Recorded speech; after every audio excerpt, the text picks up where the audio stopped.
Hi there. Welcome to this week's edition of Northwest Newsweek. I'm Shali Lee. Rebecca Nobrega is away this evening. It's a case of small-town politics taken to the extreme. A council member in Red Rock has been banned from town hall during regular business hours for the past 3 years due to a trespass notice.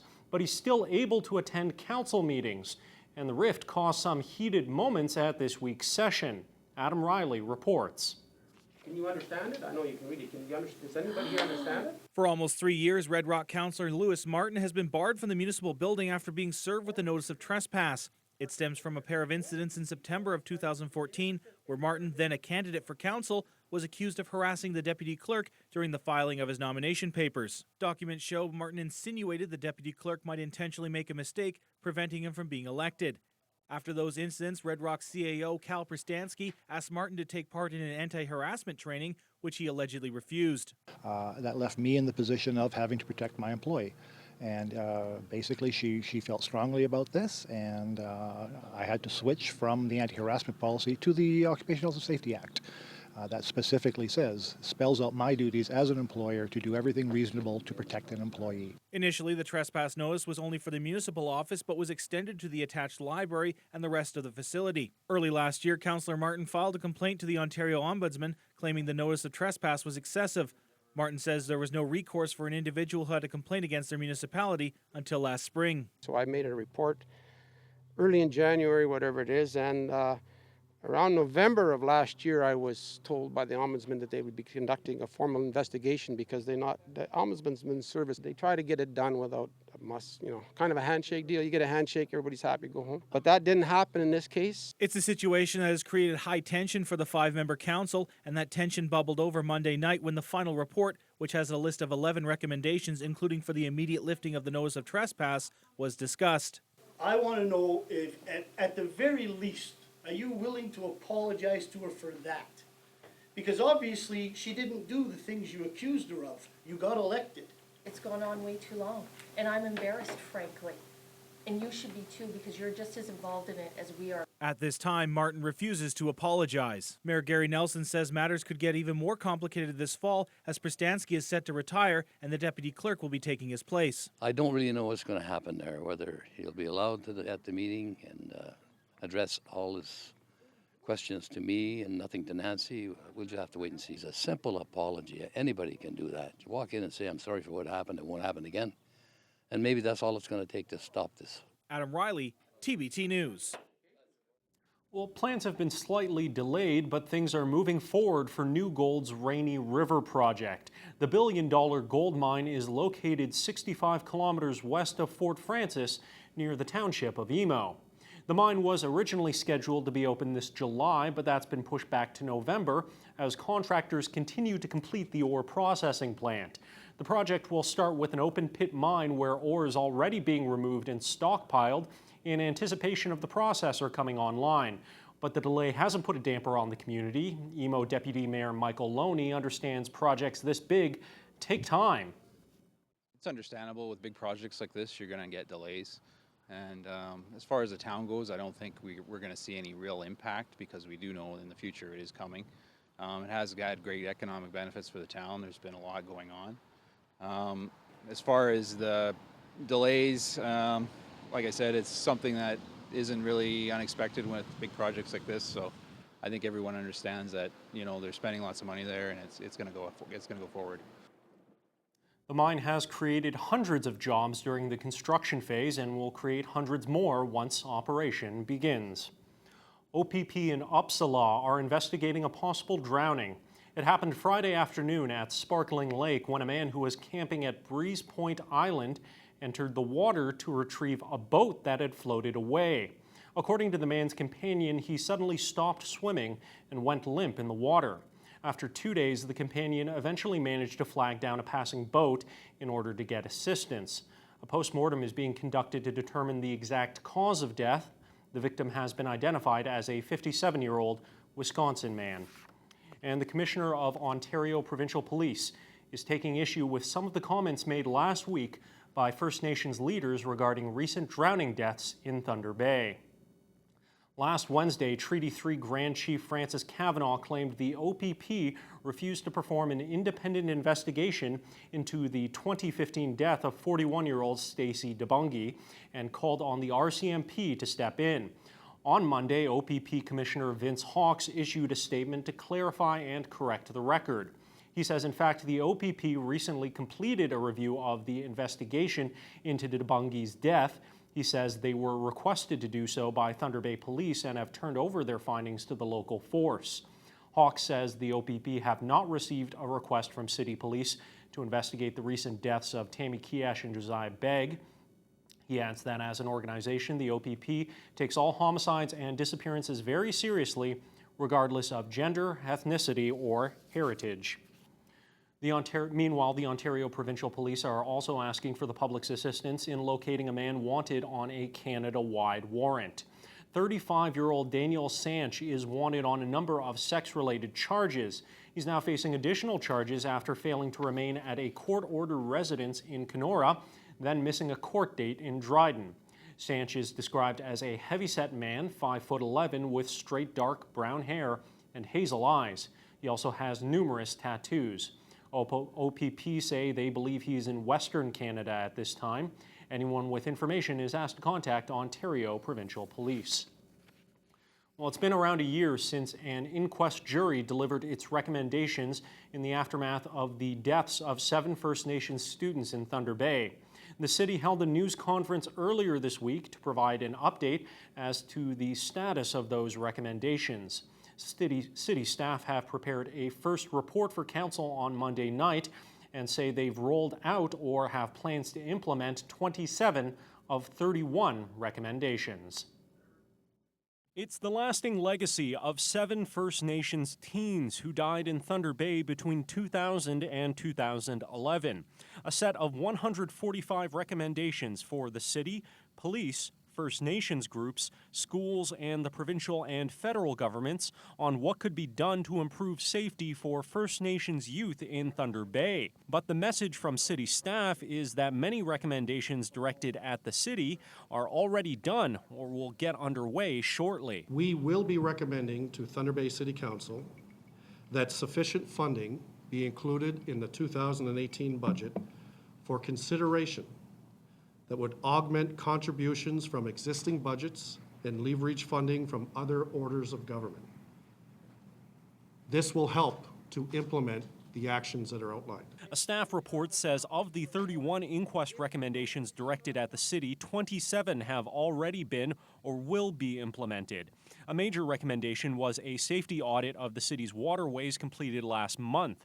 However, city staff say the preliminary results from that audit are still in the works, with no price tag yet for the cost of implementing safety audit recommendations. We want to make sure that we start to get ideas in front of council, and then this summer we'll come back with some costing and we'll start to, we won't wait for that, we'll start to move forward with priority recommendations out of that audit. Some remaining recommendations, such as setting employment equity targets for First Nations youth employed by the city, are still under consideration. Staff are also recommending the city introduce a special First Nations student bus pass pilot program to help students access services. However, a total cost accounting for rolling out all inquest recommendations is still not available, and the city is still in discussions with other orders of government over funding, another key inquest recommendation. We do not have an order of magnitude for the cost, the financial implications. However, City Council will make determinations soon, and we continue to work with senior government to provide financial and other forms of assistance as we deal with this. The inquest report and the safety audit findings go to council for approval Monday night. Xiaoli Li, TBT News. Ontario's Attorney General was in Kenora earlier this week to announce the province's plan to speed up and provide fairer justice in the Northwest. Yasir Naqvi says the province will be rolling out several initiatives aimed at providing more legal resources in the region. The province will hire 2 new assistant Crown attorneys in Kenora, along with 2 extra lawyers to oversee the bail process in that community. The province also announced it will provide 20 bail beds in Thunder Bay for people awaiting trial who require enhanced supervision in the community. There will also be improvements in bail verification in Thunder Bay and other parts of the region. We have been working closely with Indigenous Friendship Centers, Grand Council Treaty Number 3, Anishinaabe Legal Services, and First Nations communities to develop a unique Indigenous bail verification and supervision program across Northern Ontario. These programs are built to provide services for Indigenous peoples by incorporating culturally appropriate programming, training, and case management so that they can remain in their communities while awaiting trial. NACV says these initiatives were made possible through cooperation with several Indigenous groups. The province has announced $2.5 million for a planning study in Kenora, which could lead to a replacement of the Lake of the Woods District Hospital. The capital planning grant was announced this week by Northern Development Minister Bill Morrow. The funding will support the hospital's plan to address building-related infrastructure and program issues. Some parts of the hospital are about 120 years old, and Kenora leaders have been calling for a replacement. Morrow says this study could eventually lead to that. Well, that will be yielded, I would suggest, by some of the work that they're doing. As I said, it's a study money. The $2.5 million is going to be used to study needs, current and forecasted, both from an operational perspective and from an infrastructure perspective, as I understand it. And so the results of some of that work may speak to what the outcomes that may be necessary in the years ahead. Kenora MP Bob Nault says he's extremely pleased to see his provincial counterparts are committed to improving healthcare services in the Kenora area. He points out that Lake of the Woods is one of the oldest hospitals in Ontario and says a new health facility would significantly improve the quality of life overall in that region. Well, when we come back, an accident on the Trans-Canada Highway sends one person to hospital.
Welcome back. Highway 17 between Chappaqua and Wraith was temporarily closed earlier this week after a three-vehicle collision sent one man to hospital with serious injuries.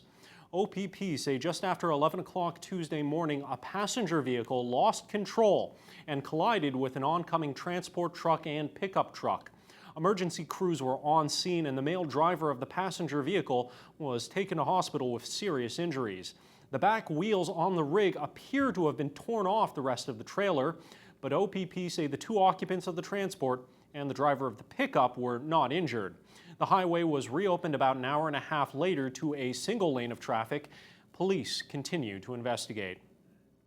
Well, living in the country has some benefits like fresh air and less noise, but it does have some drawbacks that make it harder to get some of the necessities of life, and that's the situation the community of Dorian faces. Despite being on the Trans-Canada Highway, Dorian's 340 residents have no close access to a grocery store or gas bar. Currently, they have to make the 30 to 40-minute drive to Thunder Bay or Nipigon to buy groceries, clothing, or gas. It's been that way for some time since the Dorian Motel burned down and Harvey's General Store went out of business. Now, several residents are banding together and looking at forming a co-op general store to fill the gap. Reeve Ed Chambers says the ideas got merit as the community used to run a co-op credit union. Individuals in our community that see the need for a small convenience store in Dorian. We don't have one. So these people are willing to step up to the plate and look into the feasibility of starting a co-op in Dorian. Originally, they envisioned a small sort of convenience store, and then it could progress into having other things like propane, gasoline, and so forth. So they're going to start small and then gradually increase. Chambers adds he's hopeful this venture will pay off not only for residents but also for tourists looking to buy fuel or food as they take in local attractions like the Ouimet and Eagle Canyons. Well, medical technology has made great leaps and bounds in the last 10 years, but with that, equipment that used to be state-of-the-art is now incompatible with modern equipment or unable to be repaired. That's the case for the CT scanner in Dryden. The Dryden Hospital has been providing advanced care in the region for many years, especially through the use of its CT scanner. However, the unit has been operating for almost a decade and is nearing the end of its life cycle. Hospital fundraising and recruitment coordinator Chuck Schmidt says it seems like just yesterday when the scanner was first installed. Now they're expecting a letter from the vendors saying the unit will only be serviceable for one more year. The hospital's taken the proactive step of starting fundraising for the $1.2 million needed for a new unit. So we got a 3-year plan, but we figure we're close to $600,000. So we're hoping at the next, we're hoping to achieve that goal in the 2-year mark, and then be ready for the inevitability that this unit will be no longer functional. And it supports so many programs at the hospital: emergency care, stroke, cancer diagnostics, all sorts of things, head trauma. We simply can't function without a CT. Well, now an update on a story we brought you last month. Marathon's plan to build a supportive housing complex continues to move forward. The $10 million project has been almost a decade in the works after the town lost its seniors housing complex to a fire in 2008. Last month, concept designs were displayed at a public consultation, which got a positive reception, according to Mayor Rick Dumas. The 35-unit building is designed to allow seniors requiring long-term care to stay in the community without using hospital beds. Dumas says there's been no commitment from the provincial or federal governments, but says he's still hopeful they'll come on board. We went ahead, we signed the agreements with the contracting company out of Cochrane, CGV Developments, and then we turned around and they basically want to start the ball rolling as fast as we can. So we have multiple trains coming down one train track, as you want to say, and getting this property and getting this facility up and running and developed. Dumas says the location chosen for the complex sits in a convenient spot close to amenities and medical services. He adds the area has already been cleared so surveying can begin. Well, coming up next, students from around the region get an out-of-this-world visit.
Welcome back. Well, several high schools across the region received a visit from a very inspirational woman this past week. Dr. Roberta Bondar was Canada's first woman in space, and besides telling stories about that space flight, she also announced a photography challenge for students to take on. Molly Fromer caught up with her in Thunder Bay and files this report. Obstruction is also an opportunity, and I have had many of these in my life. Not just because of the gender thing, not just because of being Canadian, but because of other people's attitudes. Around 800 students from Westgate gathered in the gymnasium as they welcomed Dr. Roberta Bondar to the stage. The Sault Ste. Marie native flew aboard the Space Shuttle Discovery in 1992 and became Canada's first woman and first neurologist in space. Thunder Bay was one of the 7-stop series which celebrated the 25th anniversary of her historic spaceflight and Ontario's 150th anniversary. Bondar spoke about what she wanted the students to get from this presentation. I want to talk to them about their own legacy and their own purpose in life, and the fact that they're going to keep moving forward and keep evolving, and that they need to have good education to do that. Get them excited that we are on a planet and excited about the things that we all can do to make it a good living place for all of us. When I was growing up on the shores of Lake Superior, I was very influenced by the night sky. I always felt that it was important to understand what was out there, but to have great dreams and have people not say, well, you can't do that, or that's not how it works. So I wanted to find out how it did work so I could find out how it might not work. I got a lot of realization, a lot of eye-opening, like as in the environment and whatnot. And when she talked about, like how being successful, being an astronaut doesn't take one day, it felt very inspirational and kind of like, you know what, I can do what I want to do when I'm older. Up in space, if you're floating around in the same room, you'd be able to do stuff. Bondar also made a visit to St. Patrick High School, where around 500 students listened to her story about how her view from the spacecraft 25 years ago changed her view of Earth. She's also an award-winning photographer, and Bondar has a mission for everyone in Ontario.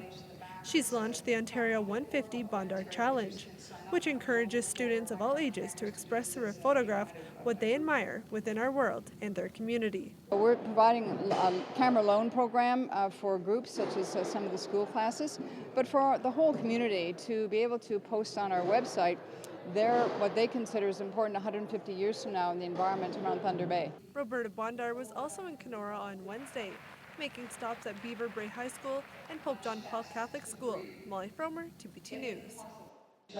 Well, mining may be on the minds of many residents across the Northwest, but forestry remains a big player, and several First Nations are working together on a management plan for the Ogoki Forest. The forest is located 400 kilometers northeast of Thunder Bay and has been supplying a small amount of wood fiber to a mill in Long Lac. The plan is part of a co-op agreement between the Arrowland, Fort Hope, and Martin Falls First Nations. Ogoki Development Limited Partnership President Mark Bell says part of the plan is to work on opening up a forest that's been dormant for many years, but it requires infrastructure work and cooperation with outside partners. There's a lot of work that needs to go into developing the roads, bridges, and getting the funds that the DevCo and our partners need to be able to access what the wood that we need to access. But we'd like to see more action from the MNRF on our business plan for an interim arrangement. This would allow us to be in a position to have community-driven forest management planning where our First Nations are involved in building capacity to develop the next 10-year forest management plan. As well, the Ogoki Partnership is working on a plan to restart the Nakina sawmill, where wood from the Ogoki forest would be processed, bringing long-term economic development to the area. Well, nearly every school and workplace has one, but most people have never gotten the chance to use a fire extinguisher in real life. Officials with Shunia Fire and Emergency Services are hoping to change that with a training session Tuesday night at the Fire Hall on Lakeshore Drive.